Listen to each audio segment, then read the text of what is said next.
Bonne journée les pirates, j'espère que vous allez bien, moi ça va bien. Les vidéos en marchant, c'est les vidéos que vous aimez bien. Vous aimez bien toutes mes vidéos, mais vous me dites que les vidéos du matin, comme ça en marchant, ça vous donne la patate, hein, ça vous permet de voir aussi l'environnement dans lequel je suis, mais aussi vous appelez ça les vidéos de haute valeur. Vous savez que j'ai un principe, c'est que dès que je peux, d'ailleurs à chaque vidéo, je vous apprends des choses nouvelles. Alors il y a plus de 7000 vidéos sur cette chaîne, eh bien, je trouve le moyen tous les matins de vous trouver des choses nouvelles à vous dire. Ben, c'est important parce que les relations humaines, ben, ça s'arrête jamais, ça se perfectionne toujours. Vous avez 270, 280 informations, je ne sais plus, à disposition. Je sais que vous les poncez, alors pas toutes évidemment, parce qu'il y en a certaines, vous savez déjà les faire, donc ne les prenez pas. Les 6 formes de coaching, tout ça, vous le retrouvez en descriptif de cette vidéo. Alors qu'est-ce que vous faites ici? Sur cette chaîne, eh bien, vous êtes un couple, certainement un couple de longue durée, vous traversez une crise comme tous les couples de longue durée, et vous décidez finalement de venir vers le capitaine pour apprendre à économiser le divorce, hein, qui coûte très cher en santé mentale, financièrement. Un divorce, c'est 20 000 euros. Donc on se met à bosser, on investit dans soi, dans les formations, dans les coachings, et on apprend à passer sa crise de couple. Vous me dites, capitaine, c'est vrai qu'il y a des personnes autour de nous qui ont divorcé, mais quand on commence à faire les formations et les coachings, on s'aperçoit que les personnes qui ont divorcé ont commis pas mal d'erreurs s'il y en avait un des deux qui avait su faire, eh bien, le couple serait sûrement ensemble. Et je suis d'accord avec vous. Donc, pour vous aider à mettre en application les formations et les coachings, vous avez ces vidéos du matin, vous avez les lives de 12h30 tous les jours de la semaine, ou enfin, en tout cas la plupart des jours de la semaine où je réponds à vos questions. Vous avez le groupe Facebook où les pirates les plus avancés viennent vous aider. Qu'est-ce qu'il va nous aider à faire? Eh bien, il vient de vous aider à mettre en application les formations et les coachings. Un petit coup, hop, à contre-jour. C'est pas beau, hein, là où je viens de chercher mon inspiration. Mais oui, en marchant, j'ai des idées, là, voilà. Ça. Et puis, vous avez toute la journée des petites des vidéos shorts et des textes que vous retrouvez sur Telegram notamment, qui viennent vous aider à garder la motivation pour continuer chaque jour à mettre en application ce que vous apprenez dans les formations, parce que ça sert à rien d'apprendre l'anglais si on le pratique pas, si on le parle pas. Ça sert à rien d'aller courir si on fait pas de compétition ou si on s'évalue pas. Et ça sert à rien de se former, de faire des coachings si on ne le met pas en application. Heureusement, les pirates sont là pour vous aider à mettre tout ça en application. Donc aujourd'hui, on va parler de moments qui vous font mal, hein, c'est-à-dire le courage, le moment où votre conjoint vous dit qu'il ne vous aime plus. Et là, il va falloir qu'on ait le courage de ne plus être aimé, entre guillemets, pendant un certain temps. Hop, toujours, hop, vous voyez, c'est les étangs, les montagnes. J'aime bien vous partager ma vie, ça me plaît. Donc je vous ai je vous ai mis au point un petit modèle qu'on appelle le modèle de la boussole intérieure. Mon modèle part du fait qu'effectivement, chaque individu possède une boussole intérieure, on va le dire comme ça, c'est-à-dire qu'un ensemble de valeurs, de besoins, de croyances, d'objectifs conscients, mais qui changent au fur et à mesure du temps, ces objectifs, ces valeurs. Votre conjoint, quand il avait 20 ans, il avait des valeurs, il avait des besoins. Aujourd'hui, votre conjoint a 45 ans, peut-être 40 ans, et a d'autres valeurs. On est en plus à la fin comment on appelle ça, de la phase de sécurisation, donc on a de nouvelles valeurs. Donc vous avez une boussole qui est différente pour l'instant de celle de votre conjoint, parce que peut-être que la vôtre a changé, mais celle de votre conjoint a changé aussi. Donc la boussole du couple, c'est la résultante de l'interaction de ces deux boussoles individuelles, hein. Les crises surviennent lorsque ces boussoles se désynchronisent, hein. C'est la fin de la phase de sécurisation. Votre conjoint est sorti de la phase de sécurisation et vous êtes resté au début de la phase de sécurisation avant d'être un pirate et avant de comprendre comment tout cela fonctionnait. Donc la boussole du couple, elle a bougé évidemment au fur et à mesure de la vie, et la crise est arrivée puisque on a eu ce qu'on appelle des interférences internes, les croyances limitantes, les objectifs inconscients nuisibles, et bien tout ça a perturbé le fonctionnement de votre couple, et votre conjoint finalement a eu besoin de réaligner sa boussole intérieure avec ses valeurs, d'où l'intérêt pour lui ou pour elle de trouver ce qu'on appelle un pansement qui, pendant un certain temps, a créé une forme de dopamine chez votre conjoint, évidemment. La relation pansement adultère ou émotionnelle ou physique n'est pas faite pour durer, ça ne dure pas super longtemps, mais pour vous, évidemment, ça fait mal quand ça survient, quand ça arrive. Donc, qu'est-ce que c'est ce mécanisme de fonctionnement de la boussole intérieure? Eh bien, chaque partenaire arrive dans la relation avec sa propre boussole interne, hein, qui est fabriquée par les valeurs personnelles, ce qui est fondamentalement important, c'est-à-dire l'honnêteté, la liberté, la sécurité, l'aventure, etc. Eh bien, à des moments différents de la vie, on a plus besoin de sécurité, on a plus besoin d'aventure, on a plus besoin de sérénité. Ça change au moment de la vie. Quand on a 20 ans, on aime faire la fête tout le temps. Quand on en a 40, peut-être qu'on a envie de plus de liberté. On a donc ces valeurs personnelles qui évoluent, mais aussi on a ces besoins fondamentaux qui sont universels, la sécurité, l'amour, la connexion, la reconnaissance, l'autonomie, vous en avez d'autres évidemment, et la manière dont on cherche à satisfaire cette connexion, cette reconnaissance, etc. Et puis il y a les croyances, qui sont parfois conscientes ou inconscientes sur les relations, sur l'amour, sur les partenaires, avec ces croyances limitantes qui sont finalement qui nous font faire plein de bêtises. On a des objectifs en tant qu'humain, hein, c'est ça de la boussole interne, des objectifs qui sont conscients, qui sont inconscients, ce qu'on appelle aussi la feuille de route. Eh bien, peut-être qu'à 20 ans, on a envie d'avoir des enfants, peut-être qu'à 40 ans, on a envie d'être un peu plus tranquille, peut-être qu'à 50 ans, on a envie de se remettre au sport, peut-être qu'on a envie de voyager à 60. Donc, on a des objectifs différents qui sont inconscients. Et quand on a ces objectifs inconscients, ils peuvent être nuisibles, hein, puisque là, votre conjoint peut vouloir un peu plus de liberté au moment de sa crise et il va se tromper de liberté, il veut aller voir Pansement qui au début lui fera du bien, hein, et puis au fur et à mesure lui fera beaucoup de mal. Évidemment, la vraie liberté, hein, vous le savez, je n'ai pas besoin de vous le redire, c'est quand on maîtrise ses pensées et ses émotions. Donc les expériences que vous vivez avec votre conjoint vont au fur et à mesure changer, hein, vous allez petit à petit comprendre que votre conjoint est là, il est présent, et puis il n'est plus là parce que vous avez une désynchronisation de boussole interne. Vous voyez, on voit mes chiens derrière qui sont en train de jouer entre eux. Ben, ils en profitent. Vous profitez de l'expertise du capitaine et eux, ils profitent de la joie de vivre. Donc on a une interaction entre les boussoles internes et les boussoles de couple. La relation de couple, elle va naître de la rencontre et de l'interaction de ces deux boussoles individuelles. La boussole du couple, c'est une entité dynamique qui émerge des deux boussoles et qui change tout le temps. Donc on a des valeurs partagées qui sont compatibles, des points de convergence entre les valeurs individuelles qui créent ce terrain d'entente et cette compréhension mutuelle.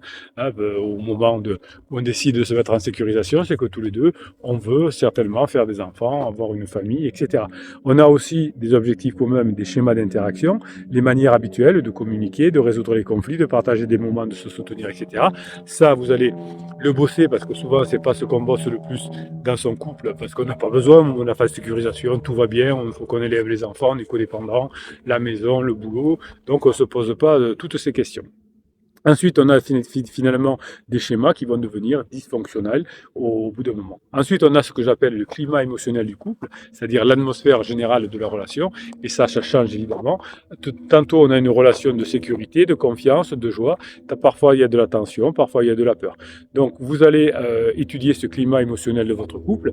Quand il y a de la tension, quand il y a de la peur, quand il y a de la colère, eh bien, soit on essaye de résoudre ceci, soit eh bien, on laisse un peu mariner, et quand votre conjoint n'est plus en colère, il revient par exemple. Donc vous avez vous aussi souvent de la colère, comme vous me dites en coaching, et cette colère, si vous arrivez à la transformer, hein, j'ai de la colère, je suis en colère contre mon conjoint, je transforme la colère de mon conjoint contre de la colère contre moi, et ça c'est très bien, hein. Je vous rappelle que j'ai accompagné beaucoup de sportifs de haut niveau qui avaient une colère qui était contre eux, pas contre les autres.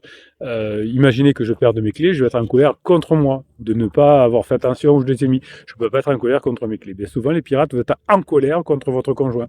Donc ça vous mine, ça vous fatigue et ça ne vous fait pas avancer. Donc, quand vous êtes en colère, quand vous avez peur, eh bien, vous allez avoir une désynchronisation des boussoles. Votre conjoint a besoin de beaucoup de légèreté, beaucoup de joie. Et vous, sans faire exprès, vous allez mettre beaucoup de pression. Évidemment, les deux boussoles vont diverger au point de créer des tensions et des frustrations à la fin de la phase de sécurisation. Et c'est cette différence de boussole interne qui vous fait évidemment beaucoup souffrir et qui vous fait, reculer dans l'harmonie de votre couple. Donc l'ajustement mutuel va être nécessaire. Vous allez rencontrer tout au long de la crise ce que j'appelle des interférences internes, c'est-à-dire des croyances limitantes relationnelles. Vous avez une formation sur les croyances limitantes qui agissent comme finalement des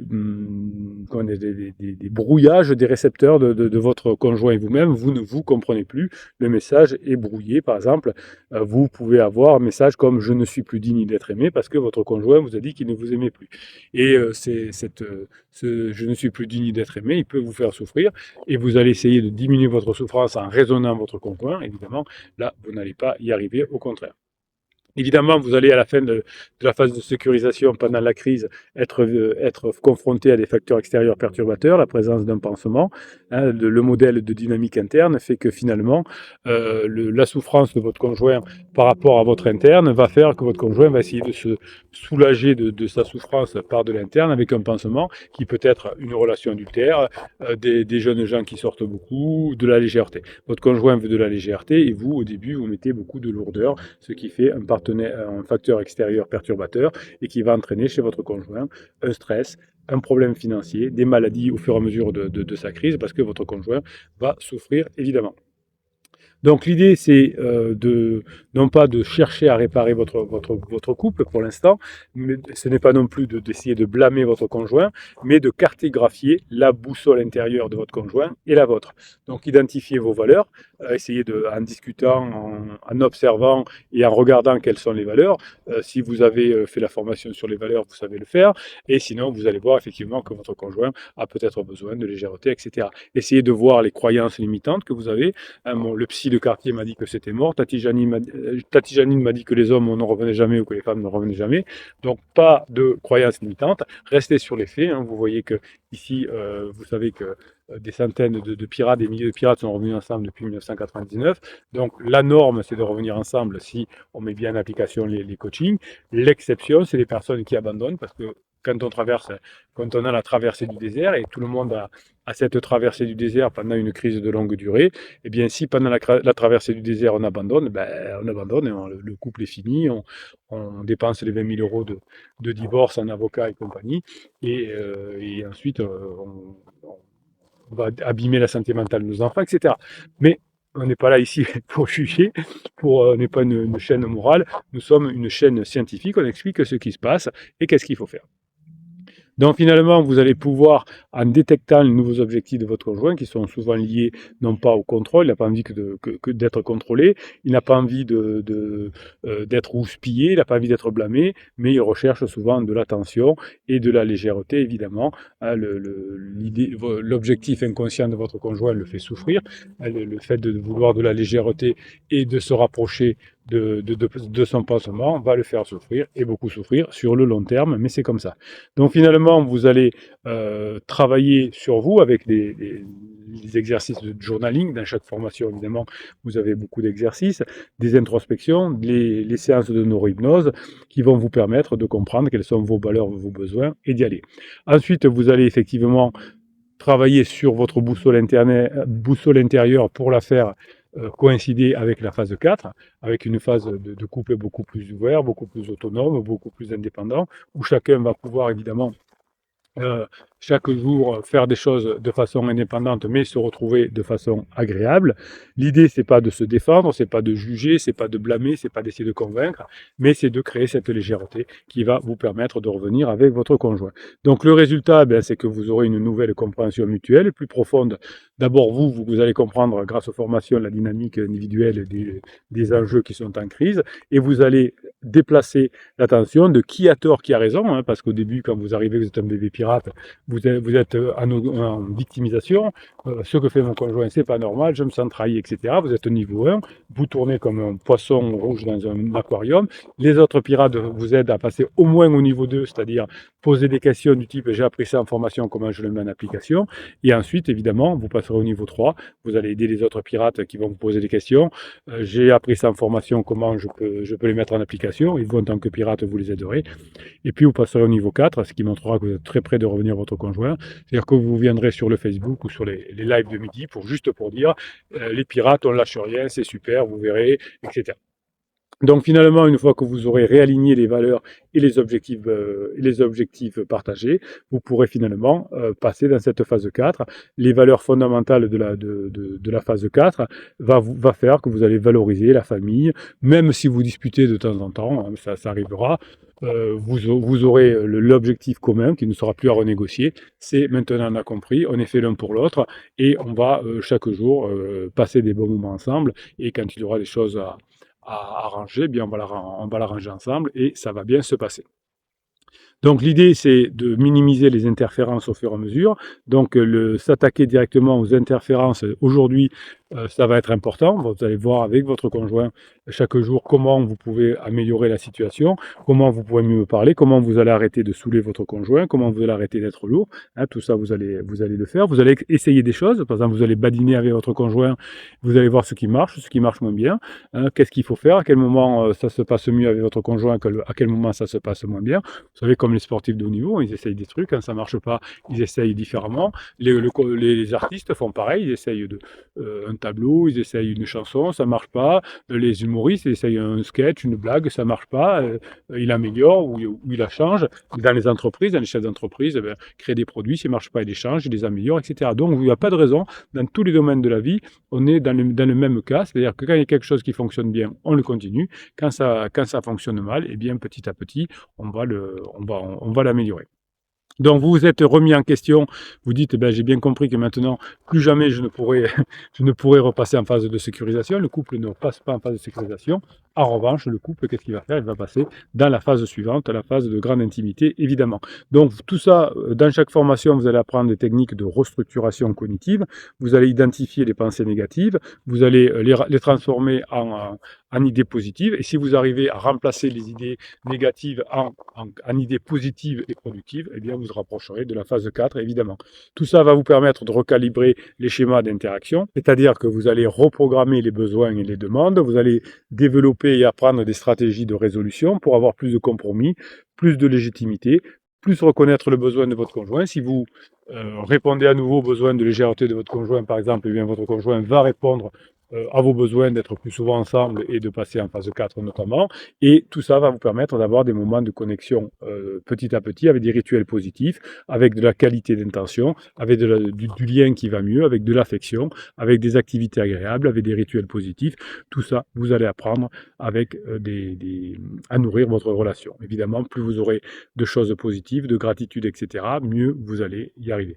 Donc ne considérez jamais que la crise est résolue, hein, une fois les étapes qui sont franchies.